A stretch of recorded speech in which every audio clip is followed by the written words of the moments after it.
violated Illinois' corpus delicti rule.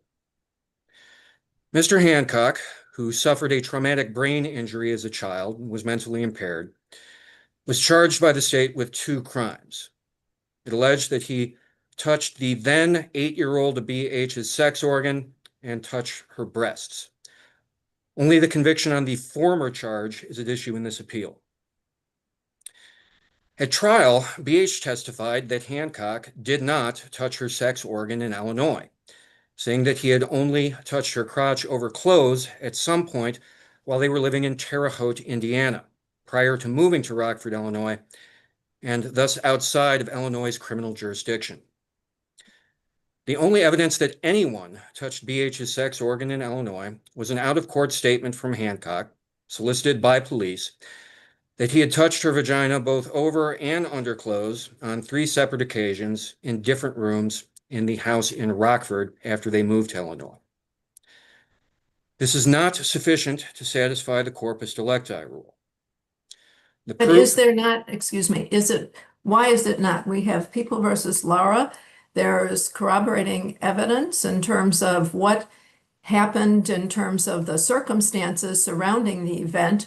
Why, under the case law, specifically Lara, would that not be sufficient for the element of jurisdiction as well? Actually, Your Honor, we don't have corroboration of circumstances surrounding the event as was present in Lara. So first of all, most basically, as set forth in Sargent, the independent corroborating evidence has to relate to the specific events on which the prosecution is predicated. What the Illinois Supreme Court had in Lara said was there was a showing of a crime that was at least closely related to the charged offense and corroborating evidence that corresponded with the circumstances in the confession. Now here, due to basically the lack of any kind of detail in BH's testimony, we don't have circumstances to her testimony regarding, the alleged offense. Basically, she just said at some point in their grandmother's house when they were in Terre Haute, Hancock touched her crotch over sweatpants one time.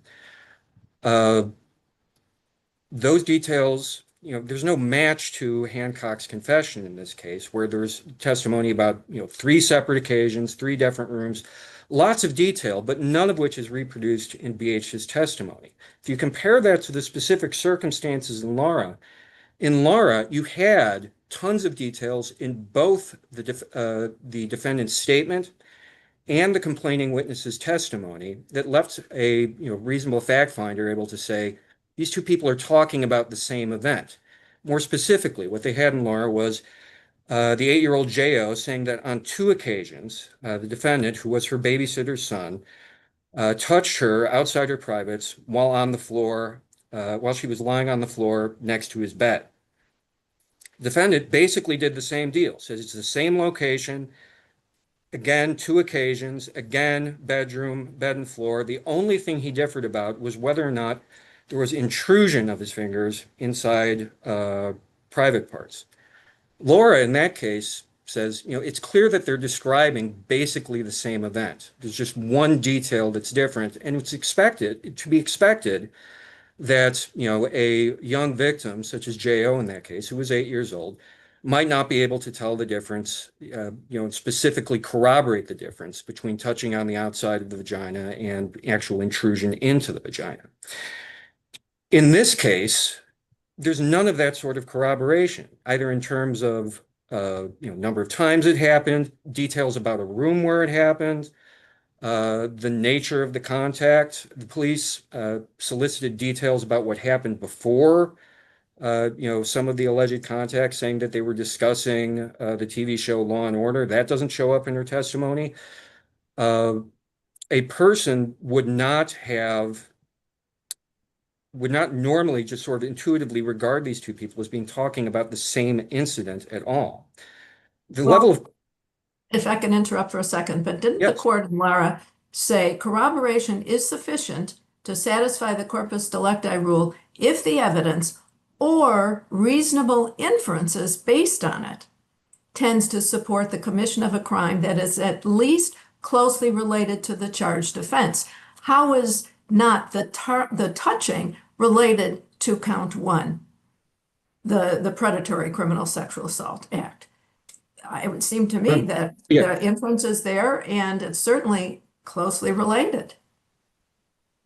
well, that in the terms of the actual facts before Laura, there was you have to look at those to determine what the court in Laura was talking about, because what you're saying, what you're suggesting, would be that Laura actually overturned Sargent, because in Sargent you had a very similar sort of situation.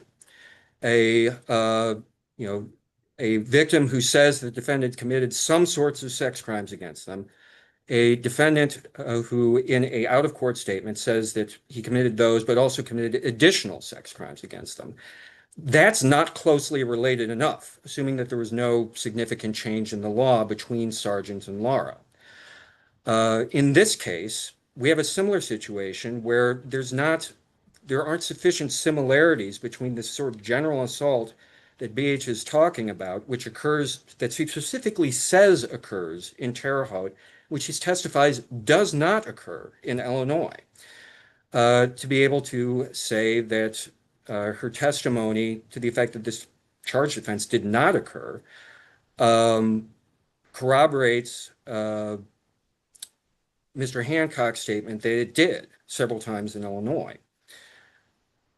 So that actually addresses two of the state's arguments that they've raised as to why this case would satisfy the corpus delicti rule. They raise an additional argument that they raised for the first time on appeal, which is that criminal jurisdiction is basically specially accepted from the corpus delicti rule. To respond to that, the proposed exception doesn't make logical sense. Criminal jurisdiction is a substantive limit on Illinois' sovereign authority to criminally regulate conduct. Where it's disputed, it must be proved at trial beyond a reasonable doubt, set forth in the Cole case.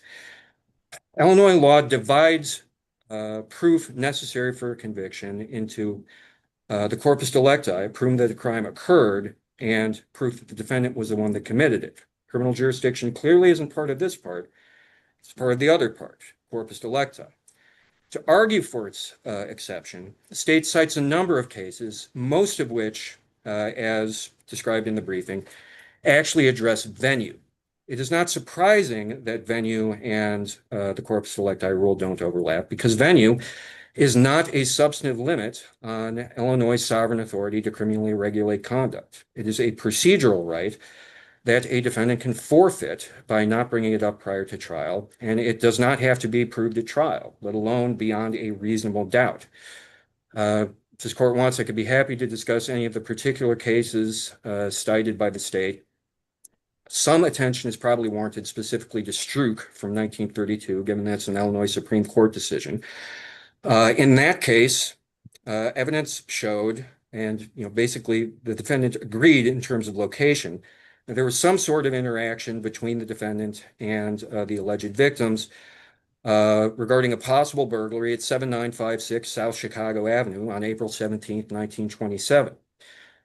On appeal, the defendant made three arguments. One, that the state had not proved him guilty beyond a reasonable doubt. Second, that it had not proved the corpus delicti of the crime.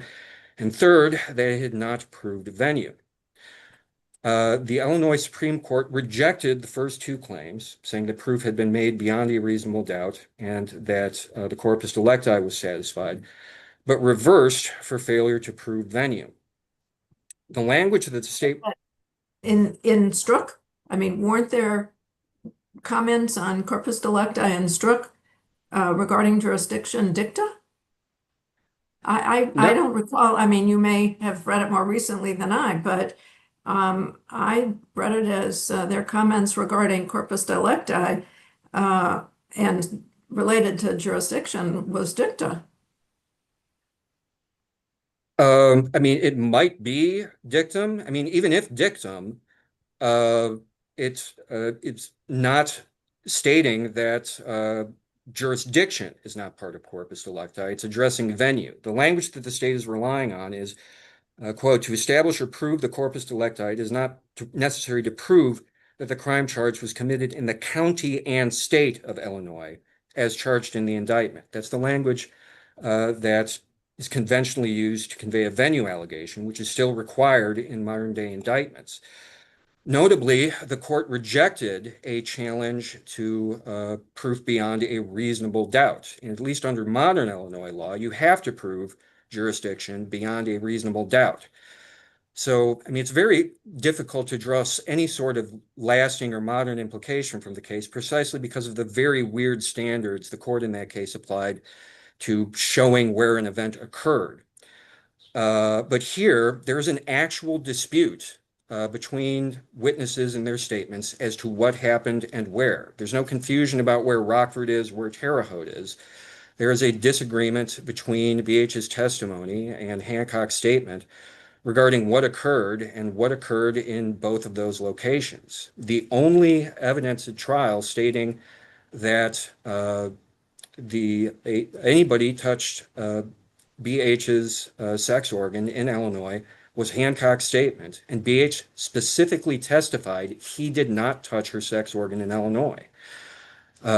This case is not sufficient to satisfy the corpus delicti requirement, and this court should reverse the conviction in count one. Unless the judges have any further questions, I would like to reserve the remainder of my time. At this time, I don't see any other questions. You'll have time on rebuttal. Thank you. Mr. Goldman? Thank you, Your Honors. I'll proceed with arguments in the same order that opposing counsel did, beginning with the issue regarding whether corroboration was sufficient in this case. I would argue that the corroboration was clearly sufficient. The standard under Lara is much more relaxed than the defense has stated. The decision in Lara plainly stated in paragraph 18, to avoid running afoul of the corpus delicti rule, the independent evidence need only tend to show the commission of a crime. And when it said, when that independent evidence, now I'm not quoting, I'm simply paraphrasing, when that independent evidence exists, as it does in this case, then the court can consider it alongside the confession itself to determine whether or not the corpus delicti as a whole is proved.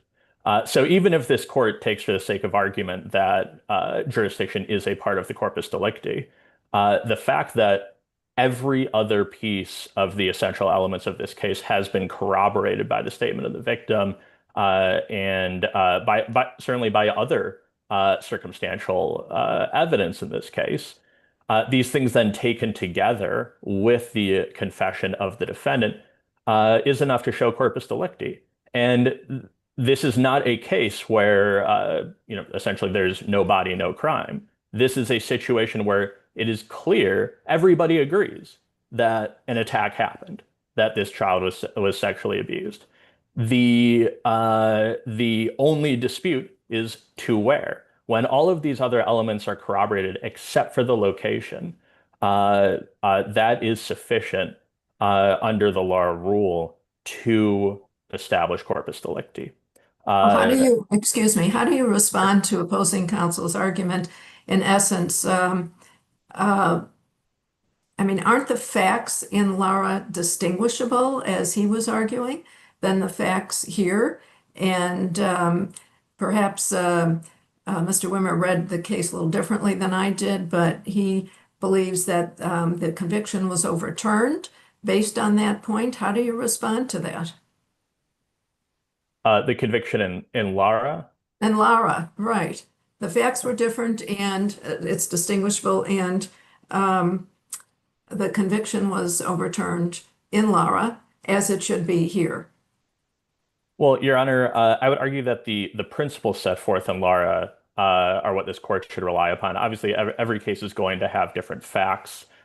This is a different case than Lara. This is certainly a different case than in Sargent.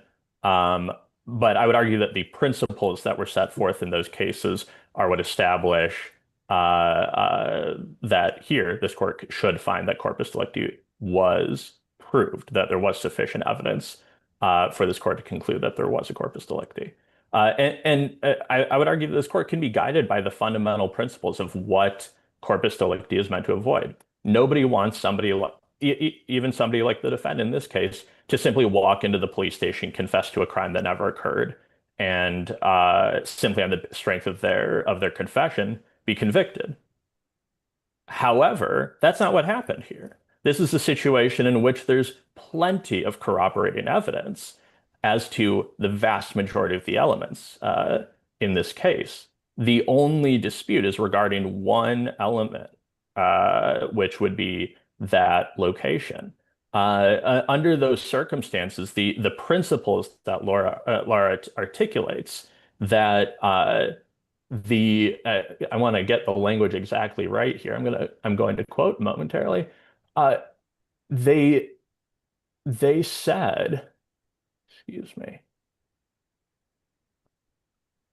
if the corroborating evidence is sufficient, it may be considered together with the defendant's confession to determine if the state has sufficiently established the corpus delicti to support a conviction. The independent evidence, it says, need only tend to show the commission of a crime. That standard is clearly met here. Whether this tended to show the commission of a crime, the statements of the victim here certainly tend to show the commission of a crime. She says she was touched inappropriately by the defendant. She says that this occurred. The only dispute is not whether a crime was committed, but where it was committed. A crime certainly was committed. The then taking that in conjunction with the confession of the defendant, which the Lara Court directs this court to do, that's when it becomes abundantly clear that corpus delicti has been met in this case.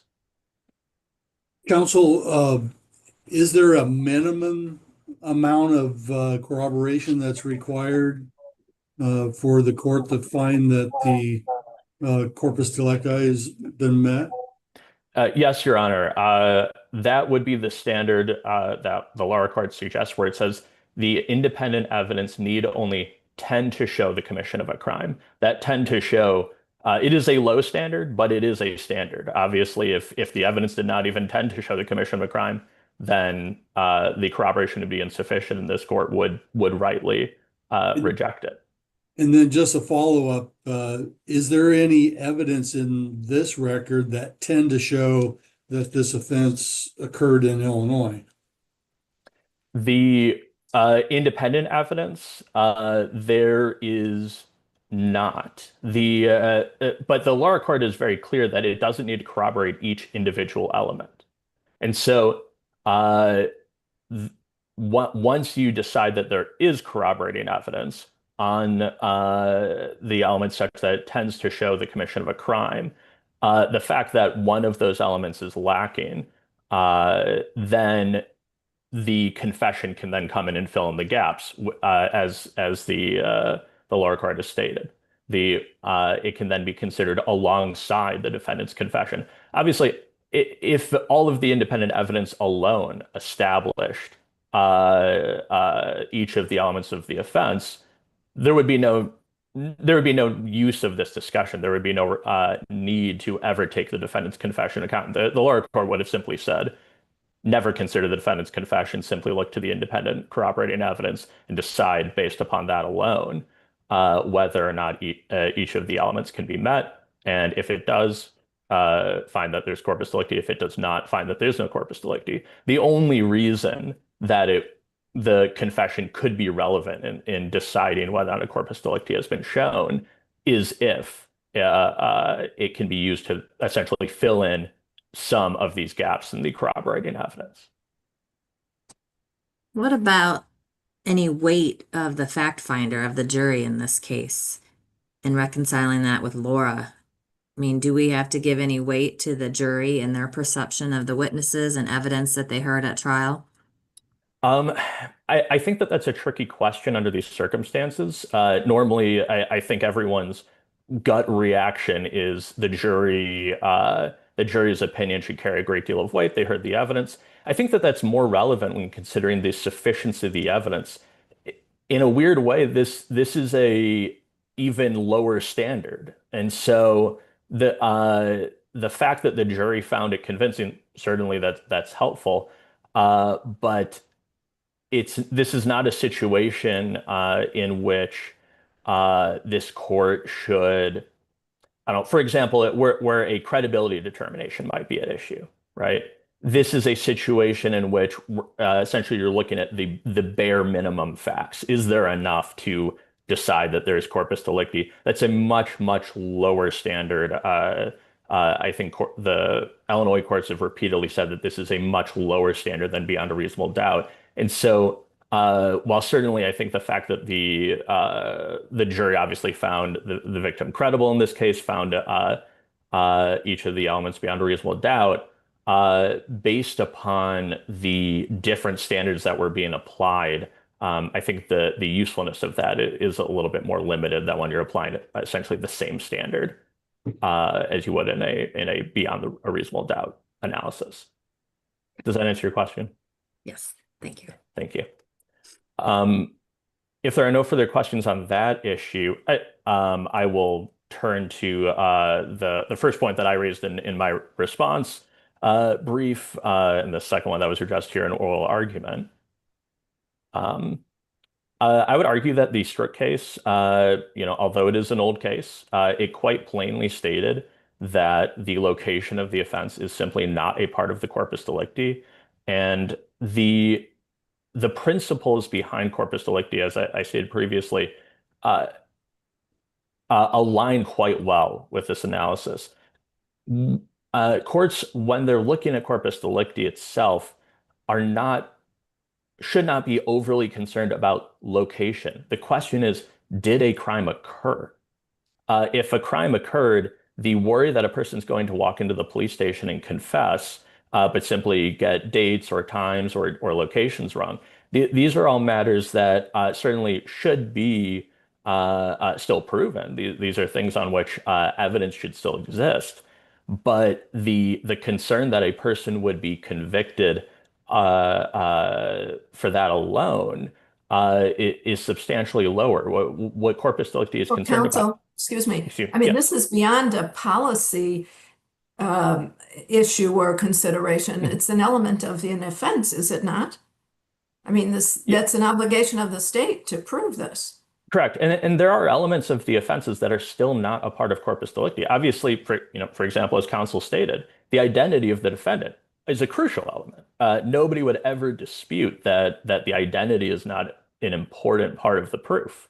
Perhaps it's the most important part of the proof.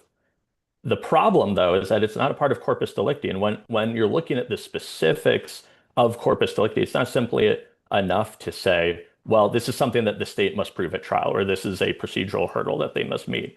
It's specific to the body of the crime itself. Did a crime occur?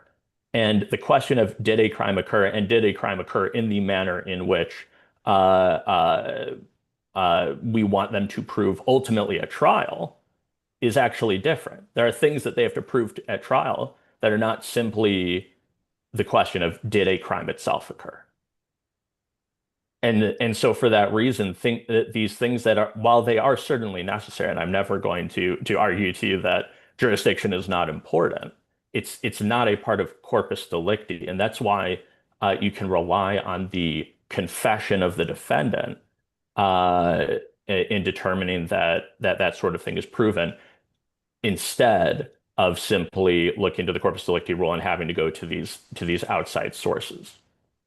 Counsel, you've stated the policy of the corpus delicti rule. Should we look at that any differently because of the defendant's handicap in this case? And is there any evidence that you're aware of in the record that tends to show or support an argument that his confession or the statements made by the defendant might be unreliable because of that handicap? I think that whether or not the confession is ultimately reliable is a question of fact. That's evidence that can be presented to the jury, and they can consider when they're weighing the strength of the confession. I don't think that this should cause you to apply the test differently. But I think that this is an example of why the corpus delicti rule is ultimately very important.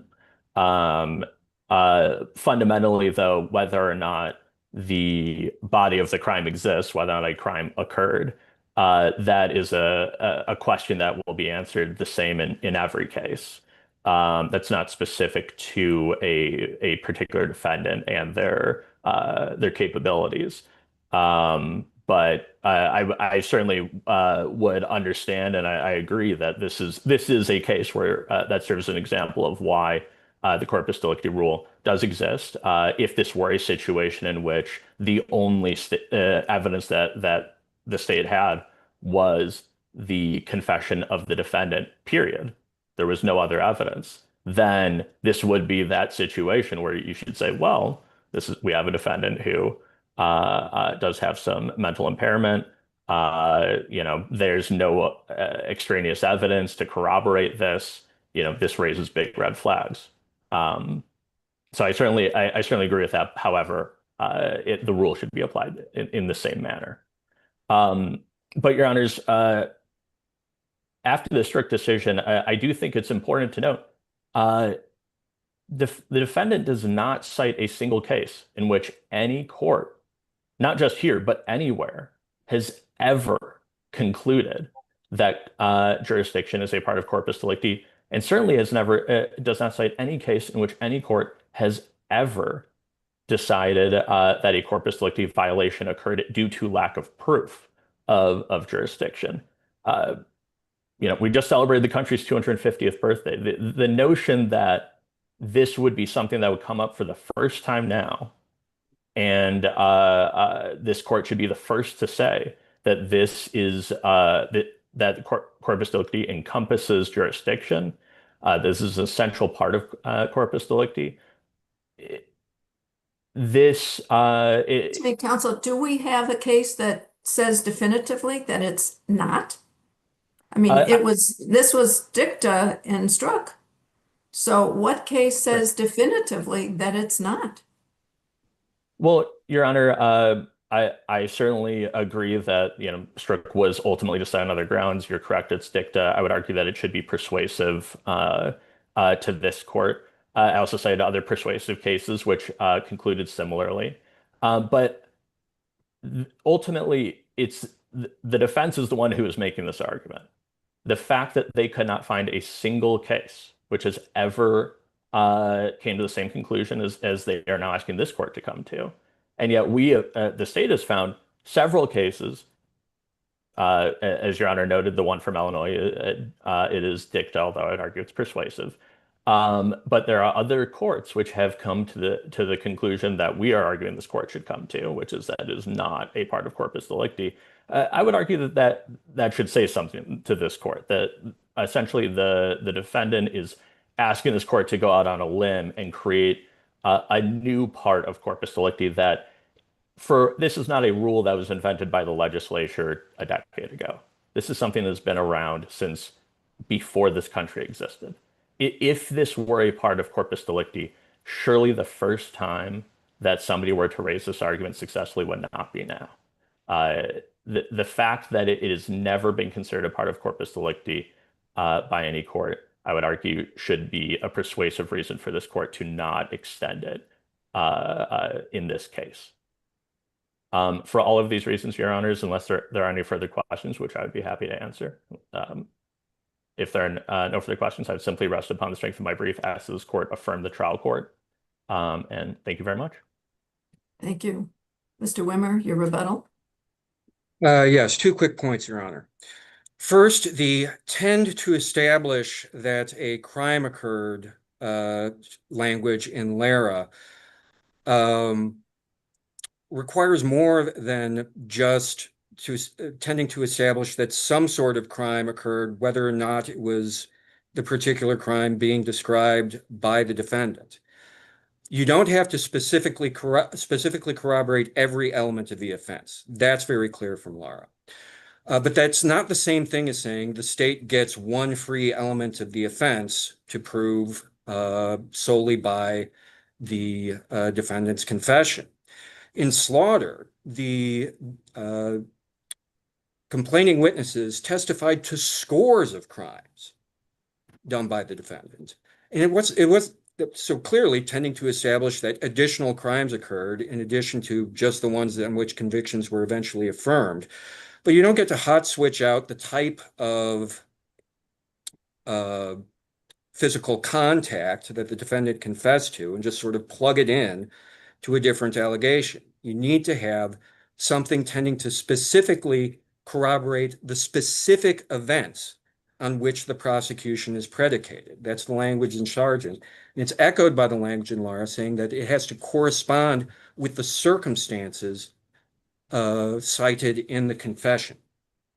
That's point one. The second point, the state suggests basically, ultimately, they agree, both BH and Hancock's statement, while they may not be describing the same event, broadly agree the defendant committed some sort of crime, whether it was in Indiana or in Illinois. Ultimately, what does it matter? In terms of like moral, condemnation and personal belief, obviously maybe not that much. But we are in a court of law, and Illinois does not have sovereign authority to prosecute acts, no matter how much it disapproves of them, outside of its territorial criminal jurisdiction. Ultimately, that's why it matters that BH testified that although Hancock committed a crime against her, it occurred in Indiana and not in Illinois. It's Indiana's business under the law. Unless this court has any further questions, that's why this court should reverse Mr. Hancock's conviction on count 1. I don't see or hear any other questions. Okay. All right. Your argument is concluded, Mr. Wimmer? Yes. Okay. Thank you. All right. At this time, then, we thank counsel, both of you, for your arguments this afternoon. The court will take the matter under advisement and render a decision in due course. Court is adjourned for the day. Thank you very much. Thank you. Thank you.